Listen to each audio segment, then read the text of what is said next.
Because I believe that not everybody needs to see a psychologist. Some people just need to talk it out. Do you think social media has that influence on our mental health? I think one important thing to note about mental disorders is that it affects your productivity. Because of that, yes, our society is not even friendly at all, but then men go through mental health issues. So someone that has OCD will wash his or her hand and then they keep scrubbing, just because they feel it's not neat. Their hand will be turning red, but then they still keep scrubbing.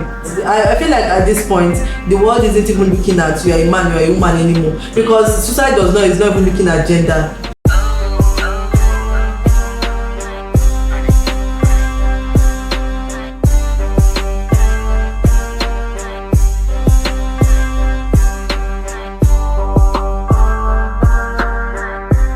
What's up, guys? I want to welcome you back to another episode of the Meet Personality Show with your one and only IT to the OHS with the art. It talks articulate. I want to especially appreciate you for always coming back to watch the shows. Thank you so much for watching the previous episode. If you are yet to watch the previous episode, please do well to follow the link on this description and then stream the previous episode. Welcome officially to today's episode of the show. Today is going to be very exciting and very interesting because I have with me here in the studio someone very spectacular, someone very unique, a young lady who has decided to use her time to create impact in the life of other young people around her. I don't want to say too much about her because she will also have the opportunity to introduce herself. So without saying too much, ladies and gentlemen, let's welcome on the show Rasheedat Balogun, also known as RB. Thank you.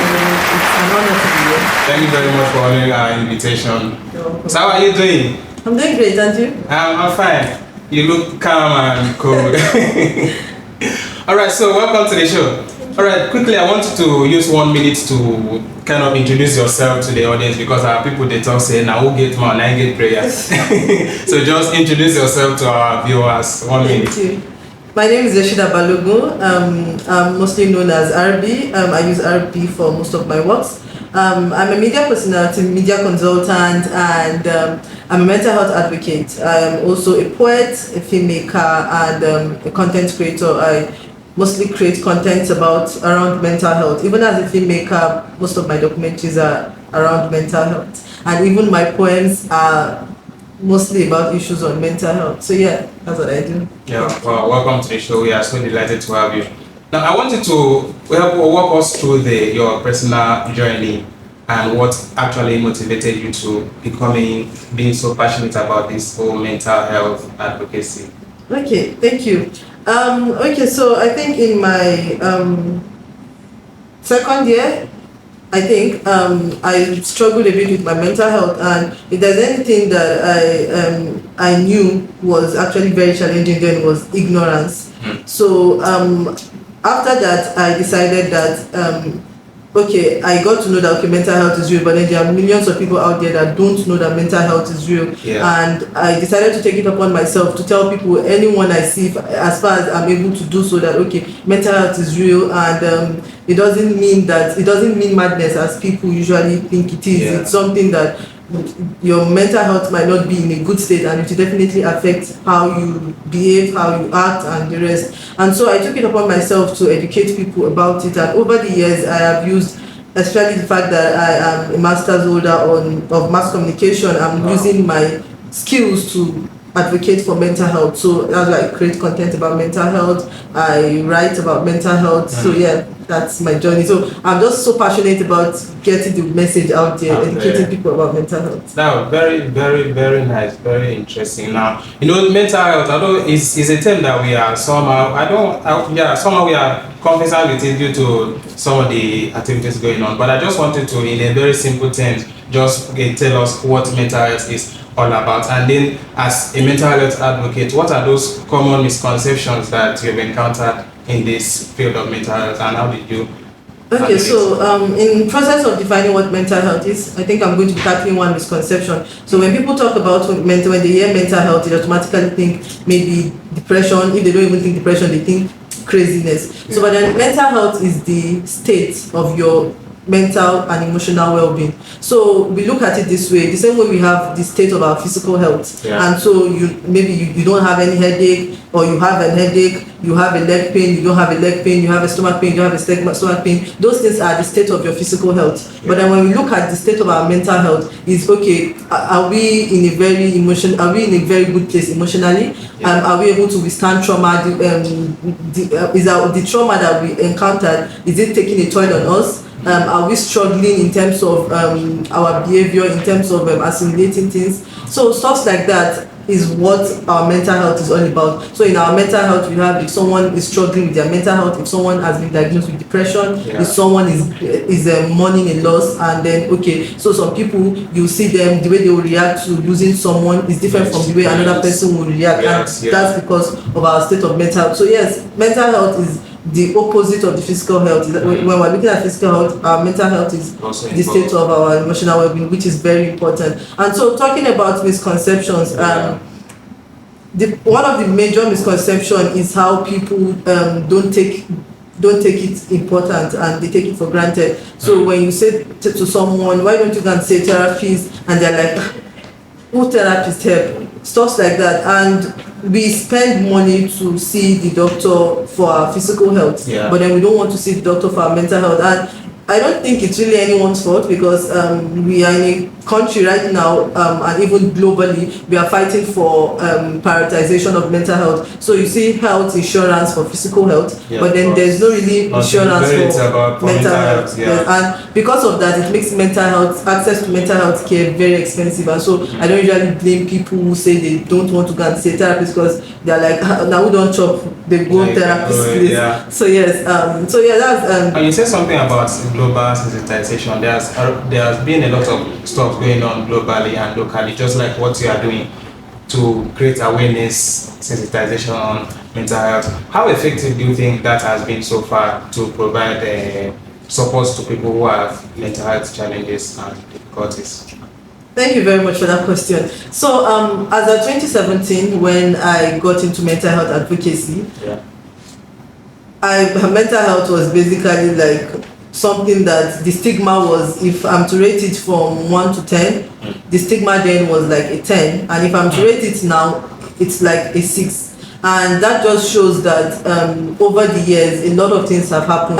I think a lot of efforts have been made over the years. I won't even fail to acknowledge the help of NGOs that have decided to focus on mental health. They've done a lot in terms of education, advocacy, awareness, trying to provide access to counseling services at no cost. So over the years, a lot of effort I've made. I mean, I recently learned that we have a mental health department in the Ministry of Health. That's a big development. And recently, like this year, at the ongoing United Nations General Assembly, mental health is actually a topic that is being deliberated on. And also, even in Nigeria, we are looking into the decriminalization of the suicide law. I don't know if you know, but then in Nigeria, if you attempt suicide, you get arrested and you might be jailed for like a year. So that means, is that actually effective? Yes. It's still on so like it's a law, but we're trying to cancel it. So right now, if someone attempts suicide and the person does not pull through, the person will be arrested and jailed. Okay, that's what was happening before. Yes, that's what's happening now. Yes, so we are trying to make it, we are trying to decriminalize it, and this is with the help of a lot of NGOs coming together to say no, it should not be criminalized, because these are people that need help, not taking them to prison, that kind of thing. So over this, and this is not something that was being spoken about years ago. And also another good thing that happened in January, the former president Muhammad Buhari signed the mental health bill, and this is after years and years, because the last law was like in 1956 or something. It was like a colonial law about mental health, and at that time it said that mental health is lunacy. It's even termed the lunacy law. So to show how much, so a lot of things have, in fact, a lot of things have improved. A lot of things have gone well since over the years, and I'm very glad with the present state of mental health awareness in Nigeria. We are not where we want to be, but I think we're getting there. At least we are not where we used to be. No, we are not where we used to be. All right, so we just spoke about mental health challenges. Now, I wanted to, as an experienced professional in the field, I just wanted to give us some examples of mental health conditions, and some possible causes of those kind of conditions. Okay, to answer that question, I'll also say it in okay, so I think one thing that is a trend nowadays is people just calling mental health disorders to themselves because they feel certain type of way. But then I would want people to understand that mental disorders mental health disorders is diagnosed after different criteria, and like after different stages. No, after like when they see certain criteria in you, then you are diagnosed with a particular mental health disorder. Yeah. So, for example, now a lot of people, maybe they are feeling down and they are like, no, they are depressed. Maybe they are just feeling down. Meanwhile, depression is that you are in a down state for like 2 weeks.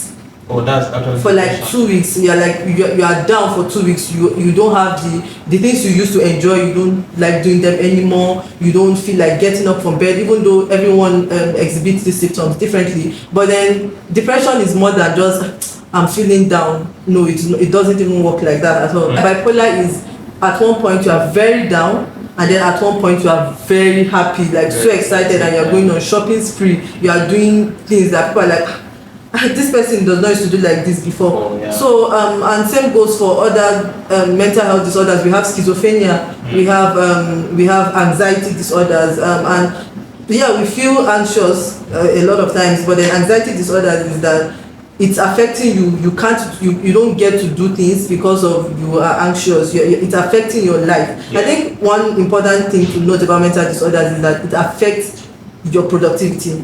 Definitely. It affects what you do. So yes, it's a sign that this is not normal. Like it's not a normal feeling. So when something is affecting how you behave, same goes for OCD, obsessive compulsive disorder. So you see people saying, okay, I'm a neat freak, I like color coding, and they're like, oh, it's like I have OCD. But no, people that actually have OCD are going through worse. So someone that has OCD will wash his or her hand, and then they keep scrubbing, just because they feel it's not neat. Their hand will be turning red, but then they still keep scrubbing. That's a mental health disorder. So mental disorders are very complicated and what people make it seem to be, even though yes, and then people don't really like show it, and it's not really like something that is on the face. That's another thing. Unlike maybe physical problem, if I break my leg, if I bandage it, you can see that okay, I broke my leg. But then if I'm going through stuff, you might not even, especially if maybe I'm the breadwinner of my house, I'm definitely just have to push everything. I'm going to have to push everything aside because I have to just continue things like that. So yeah, that's that's some about mental health. Wow, thank you so much. I really hope our listeners are really learning a lot from today, because it looks like a masterclass on mental health. All right, so there's been this speculation that social media also contribute to mental health. Now, what from your own perspective, do you think social media has that influence on our mental health? Okay, thank you.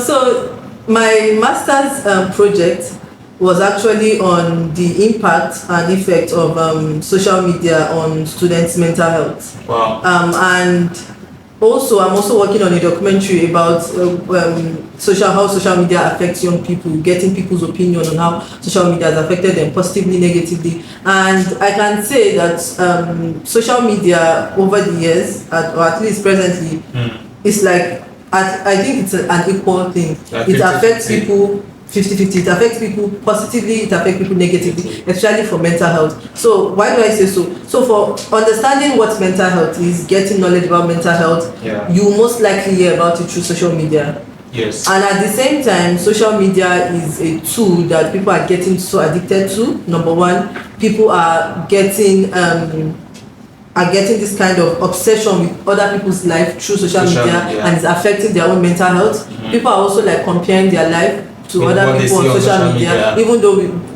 we should know that social media is just like, it's just there's a lot of things behind the scene. So yes, it's like a 50-50 thing. I got to know about mental health through Instagram, so I stumbled on a particular mental health NGO page, and I'm like, these are similar to the things I'm struggling to. And automatically, like, so I credit social media for making me understand what mental health is. I think that's why I use social media to communicate mental health messages most, because I feel like social media is that one tool to get your message out there. So yes, in as much as it's a very good tool, it also has its negative side. But at the end of the day, I think it's just our responsibility to balance it out. We learn from it, we use it wisely, we take breaks from it. We are not always on it, except maybe if you are making your source of living from there. But then, even if you are making your source of living, there should be time in which you disconnect and face the real world. And take your mind off social media at least for a while. So it has both the positive and negative effects. Nice. So that means what you basically say is that you need to have total control of your social media, what you consume on social media, and what you are allowed to influence you from social media. Like, you just use social media for a very positive aspect, like getting to learn about mental health from social media. Now, still talking about social media, that leads me to your program that you do on social media, talking mental health with RB for 1 minute. It's a very short program. I usually enjoy it. Okay, so just tell us briefly about the program. Okay, thank you. So in 2020, during the COVID, I wasn't doing anything. Everyone was on lockdown, and then I felt like, okay, let me start something on my YouTube page. I've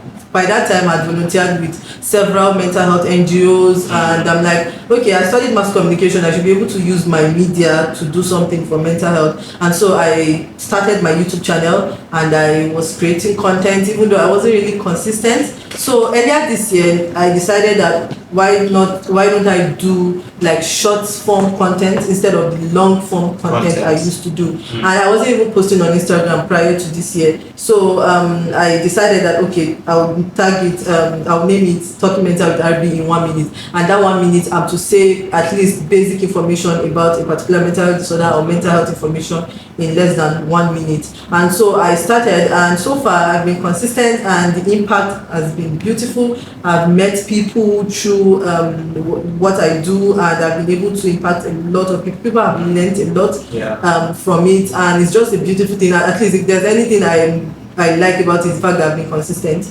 And that's basically what the program is about. Just my way of sharing what I've learned and what I still keep learning to the world. Talking about impact, I must say I really enjoyed that program very much. That's one of the reasons I had to invite you to the show, so that you can get to share with my audience here about the program. So guys, I want you, if you are watching this video, please just follow the description in this video, or follow the name on this that is displaying right now to Abby on Instagram. Follow Abby on Instagram. You get to see a lot of amazing things she's doing around mental health. She's really creating impact on mental health. Follow her and you will thank me for it. Alright, so Abby, we have been talking about mental health. How can friends and family, loved ones be of support to people who might be going through a certain kind of mental health disorder or difficulties in their lives? Okay, thank you for that question. So first of all, I would like to say that friends and family should know that they are not therapists to their loved ones, and they can't even be therapists, because it's unethical for a psychologist or a psychiatrist to treat their loved one. So their family member is unethical. So if you are a family member or a friend to someone who is going through mental health challenges, the best you can do is to first of all get them professional help. Apart from getting professional help for them, follow up on their treatment. Let them attend their sessions. Let them take their medications if need be. Let them do their assignments if need be. Let them know that you are there for them if they need someone to talk to. That you're a non-judgmental listening ear. Be empathic with them. Let them know that they are not alone, and even though you don't understand what they are going through, you can't even understand what they are going through, but then you are ready to listen, and that will really go a long way in helping them. And also for friends and families who are taking care of someone who is dealing with a mental health challenge, take care of yourself too. It can get really overwhelming. It can be contagious. It can something like that. It's kind of like a mental stress. You are taking mental stress on yourself. Because you are dealing with someone who is going through mental health challenges, and if you are not careful you would also take some of it. So yeah, take care of yourself. When you see it getting too much, take a break. Let them know that okay, you need some time to yourself. They will definitely understand. But at the end of the day, don't do more than you don't. Okay, for example, now you know that you're a very busy person and you're like, call me anytime, I'll pick your call. That's like making fake promises, and then the person is in middle of a mental health crisis, or maybe the person needs someone to talk to urgently, and then the person tries your number and then it's not going. That kind somehow of increases the mental health. True. So say what you can do. Say okay, maybe send the text to me, and as soon as I receive the message, I'm going to get across to you. Things like that. You don't need to be that perfect superhero for them. They don't need that. They just need someone to validate them, to let them know that yes, things will get better. But we have to get help. We have to if they say use your drug, and yes, and things like that. So yeah, you can be a good support system. In fact, they need you to be a good support system to them, and to always be there for them. All right. So talking about support, can you help us with any organizations that, in case people are watching this video, can get through to get help if they are passing through any phase of this mental health? Okay. I can talk about 4 organizations that I know that they have toll-free numbers. I know of She Rights Woman. I know of Mani, Mentally Aware Nigeria Initiative. I know of Sunshine Wellness, and I also know of Here Foundation Africa. They have numbers in which you can call, and you're not going to get charged, and you're going to get counseling support.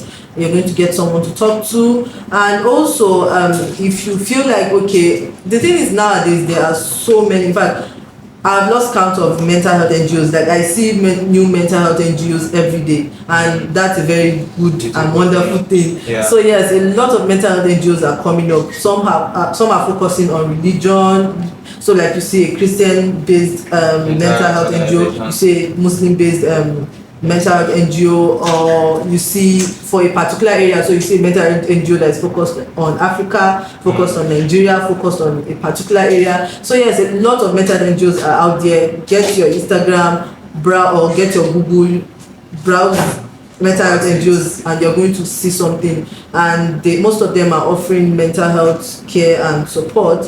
And yes, that will really go a long way. And also recently, I learned of an app that just came up. So it's like a chat GPT for mental health. Oh, it's actually AI powered. Is AI powered, and it also comes in multiple languages for Africans. And apart from the fact that it's like you can chat with it, it also has like communities. And the app is called Friend and Pal. You can download that. It also has access to therapists, and it also has something like self-help resources.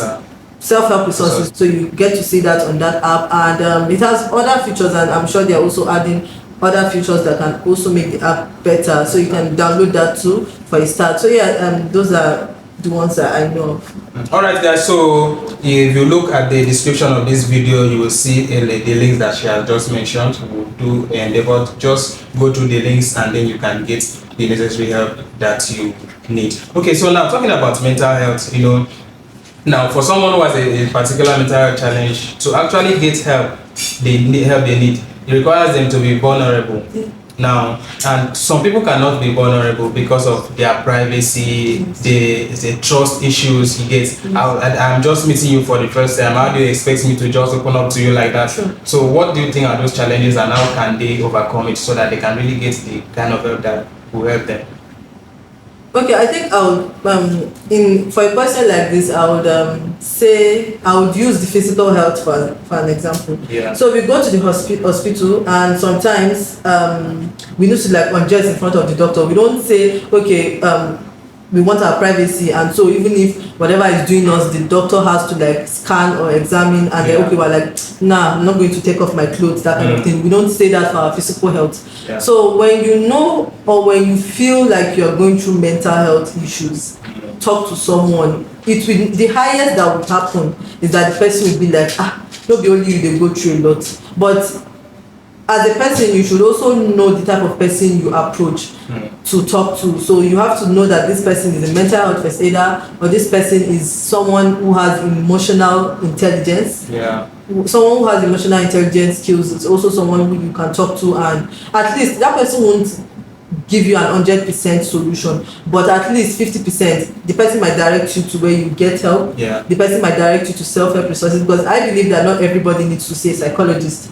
Some people just need to talk it out. I'm a mental health first aider. I get clients that they just talk with me and they feel a bit better. Yes. So not everybody. No, people used to say a problem shared is half solved. The art of expression. True. And sometimes you just need someone to untangle. Okay, so maybe the solution is also in that your story. Yeah. But then you just need someone to help you figure things out and show you that this is the solution that you're saying, and that's all. So sometimes you just need to talk to someone, be vulnerable. If you can go to the hospital, talk to your doctor about your problems. You should be also able to talk to someone about your mental health problems. It's for your own good. It won't do anyone any good. It's just for your own good. Whatever consequences comes out of it is on you. And like, one thing that I love about this app that I just mentioned is the anonymity. So you can register with a name that doesn't say who you are. Yeah. So you can be in a community with someone who is related to you, but then the person won't know you because of the anonymity features. And most of these NGOs I talked about, their counseling support unit is confidentiality 100%, and you're 100% anonymous. It's unethical for a professional to expose you as someone that said a particular thing or something. Yeah. So definitely confidentiality, anonymity is something that mental health professionals prioritize. So yeah, feel safe, talk to someone. Keeping silent will not help you at all. Like, you'll just be killing yourself slowly, and if not for anything, you're not going to fulfill your potentials, because so when you're supposed to be reaching for 100, because of what you're struggling with, you are reaching for a 50, and that's not even be up to 57. It might not even be up to 50. True. Yeah. So yes, speak out, and one person would listen to you. It won't do you any harm. Speak out. Thank you so much. Now, looking at ourselves, we have skincare routines. We have medical routines, we have exercise routines. True. Now, mental health, the way I see is like, let me say, like a lot of a bigger percentage of the help you need is actually from you. True. It doesn't matter what the therapist or the professional is telling you, but if you are not ready to heal, you will not heal. Honestly. Yes. So that is it. So now, as a professional now, I want you to help us, give us a kind of like self-care routines that can help us to protect our mental health, or should I say self-care routine or mental health care routine, if there's something like that, because I believe there should be something like mental health care routine, just like we have your skin care, hair care and everything. So what are those ways we can individually, those things we can do to protect our mental health? Oh, okay. So before I say about that, I want to say that, okay, as usual, I will go back to using physical health as an example. So you see things like, okay, they will tell you to avoid malaria, use mosquito nets. Yeah. So or use fleet. So those sleep under insecticide treated net. They say things like that. So that's like a way of telling you that, okay, yes, malaria is real, but then there's a way to prevent it. Yeah. And at the same time, if you now still have malaria, there's anti-malaria. But then most people, to be on the safe side, it's better to not get to the stage where you use anti-malaria. Yeah. So for mental health, we live in a society whereby we are faced with a lot every day. I mean, Nigeria is not even helping matters. Being in Nigeria will just affect your mental health as a whole. But then as an individual, what can you do for yourself? Number one, avoid any toxicity, any form of toxicity. So for example, we might be surrounded with people that maybe make us feel bad about ourselves every day. Yeah. Or we might be in an environment that just affects us, that is so draining. If you can get yourself out of that situation, you are helping yourself. Also, avoid your triggers. If people look closely inwards, they would realize that certain things makes them feel so down, makes them want to give up, makes them not want to live life anymore. If they notice things like that, when you notice that, okay, so thing will trigger me, you stay away from it. So for me, for example, I used to be someone obsessed with horror movies and scary movies, and at a point I realized that it actually like was taking a toll on my mental health, and I stopped. So recently, there was this documentary that I think won an award, and I was like, okay, I want to study, because as a documentary filmmaker, I study a lot of documentaries, and I was like, okay, let me watch this documentary to see what it is all about and why it won the awards. Even though yes, I did, I watched it and I learned from it, but for like a week I wasn't myself, because it was so, it wasn't even horror, but it was so depressing because it's about like death. So from the beginning they're like, okay, these people are obsessed about volcanoes, and then they ended up dying through a volcano explosion. So you see their journey as people who are so obsessed with volcanoes, studying a couple so obsessed about volcanoes, and then they end up dying by volcanoes, and it took a toll on me. That's just the truth. And at the end of the day, I'm just like, okay, yes, anything depressing, anything horror, anything that will that I know that is going to bring down my mood. No, I don't want to watch it, even though I kind of cannot do away with it. As a filmmaker, you kind of get stories, but then I try as much as possible to stay away from things like that. So generally, we have our triggers. We should try as much as possible to stay away from our triggers. And apart from that, okay, we should also have boundaries. So as humans, people walk into our lives, come and go, have your boundary. And when you have your boundary, you are saying, okay, this is what I can tolerate, this is what I cannot tolerate. So that will help you to filter the kind of people that you let into your life. It would go a long way in filtering it. And also, we should prioritize self-care. We love people more than we love ourselves. We talk to people that, okay, get better. We don't say those things to ourselves. We should prioritize self-care. If you need to rest. You as usual, you are not helping any other person, you are helping yourself. Rest when you're supposed to rest. Do the things you're supposed to do. Make yourself happy. Sometimes you walk, you don't even take time, like, what's that thing that is going to make me very happy? Let me do it for myself. And it's not even necessarily expensive. So it doesn't need to be expensive. It can be just going to in front of maybe a lake or a park and just taking a walk. Or just taking the natural breeze, the natural environment, sucking it in. At least things like that will really go a long way. We are so obsessed with just going. We don't sometimes take the time to pause and observe the things around us. So self-care is very, very important. It will really go a long way. These things will help us even if we struggle with our mental health, even if we have depression. These are things that you still have to be doing to keep your depression in check. If you see a psychologist, these are some of the things your psychologist will tell you. So if you don't do them, you are not doing anyone. It's just yourself. And also when we do mental health routines, as we call them, it helps us to stay grounded when trauma comes. So trauma is something that we don't see coming in our lives. It just happens. It just comes at us, and then you realize that some people handle trauma differently than others, and then you see something like, this person don't even cry, that this person, even though the person not crying might actually be a problem, because the day the person will eventually cry, they might be nobody there to comfort the person, and it will even be funny at all. What are you crying for exactly? And also you see some people, they lose someone and they're at peace, like, okay, that person they don't have, not like they wanted the person to die, but then they are just so at peace with the whole thing. And then some people are just so crying all over the place. They are not happy. Nobody is happy, but then they express it differently. And also sorry to cut you. Talking about crying, men hardly cry. Like in our society, you cannot, as a man, you are not permitted to cry. You get it? So those kind of things get into our lives. As a man, you don't express yourself in terms of crying. You just take it in and absorb it. Growing up, you used to hear like adults, if something happened to a boy, they might say, why are you crying? Are you a girl? Stand like, hey, you are a man. So from that age, you are being told that as a man, it's not okay, you don't have to cry. So you are growing up with that kind of pressure, with that kind of mentality, and then you are getting to see the society that we hear that is not even welcoming at all. So how do you think a man can navigate this mental? Because I think this mental health has a lot of effect on men. True. Because recently the suicide cases, the highest percentage has been on young people, young guys. True. So how do you think men can work their way around this, expressing themselves whenever they have issues like that? as a man, you should take charge of for yourself. Like at the end of the day, no one would care about you the way you care about yourself. Yeah. If you need to cry, cry. If you need to let this chest out, as far as you're not aggressively letting it out on anyone, let it out. You need to, because at the end of the day, because of that, yes, our society is not even friendly at all. But then men go through mental health issues.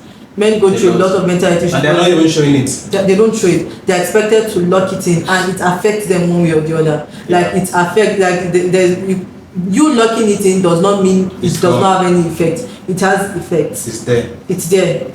So men should try as much as possible. If they need therapy, they should go for therapy. Take charge of their mental health. I feel like at this point, the world isn't even looking at you are a man, you are a woman anymore. Because suicide is not even looking at gender. Yeah.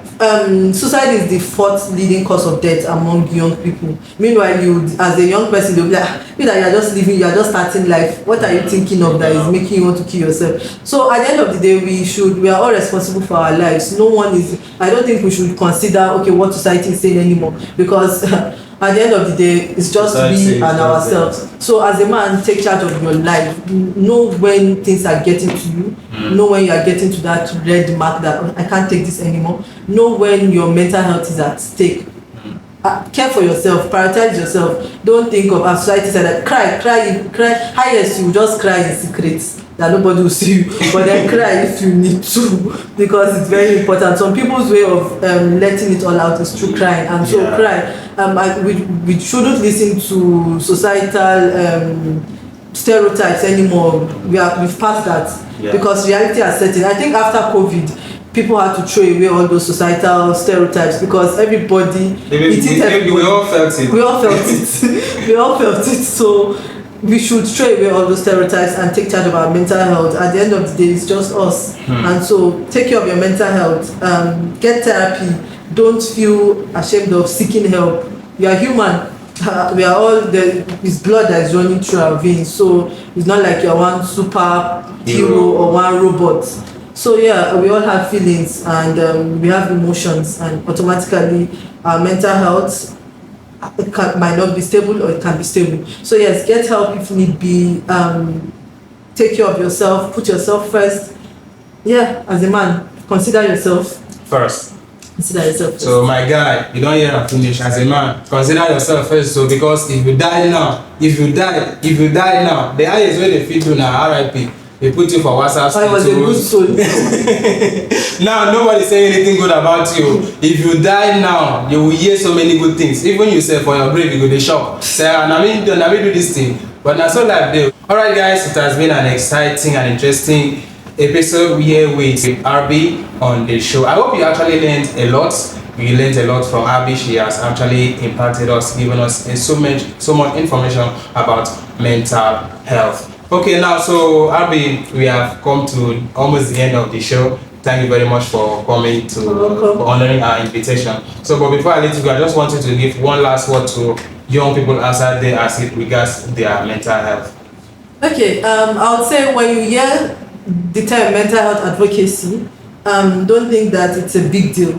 Mental health advocacy is also you advocating for your own mental health. Yeah. So you putting so when you are overstressed from workload and you're saying, okay, I need to take a mental health break, you're advocating for your mental health. When you're saying, okay, this friend is toxic to my life, I need to avoid that toxic friend, you are advocating for your mental health. And when you also now go forward by telling people around you to take care of their mental health, by educating the person next to you about their mental health, you are also doing mental health advocacy. So mental health advocacy is as little as considering yourself first, putting your mental health first. So yes, and we need we need everyone to be mental health advocates. We need everyone to come on board, because the mental health message is not still where it needs to be. We still have rural communities that people, even though NGOs are doing the work, but then we need more people to go out there.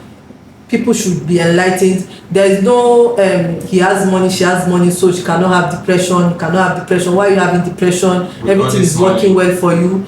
There is no mental health disorders. Don't look at race, they don't look at class, they don't look at age, they don't look at status, they don't look at all those things. They just look at you as a person. They don't look at all those things. So everyone needs to get that message. The rich, the poor, the educated, the uneducated. The uneducated, because at least for educated, when you see Instagram messages, you can say, okay, they're talking about depression. Uneducated, people that speak other languages apart from English need to get the message. So yes, the message has to be there. So we need everyone to come on board to be mental health advocates. Thank you very much. Wow, guys, that has been RB right here on the Meet Personality Show, educating us on mental health. I hope you learned a lot on the show. There's actually a whole lot we could talk about, but because of time, let's just keep it. So guys, if you really enjoyed the episode, if you have other questions you would like us to address on the show as it regards mental health, or you have other issues you would like RB to address on the show, do well to comment. If we see it much, then we can then extend an invitation to RB to still come on the show again. RB, hope you will. Sure.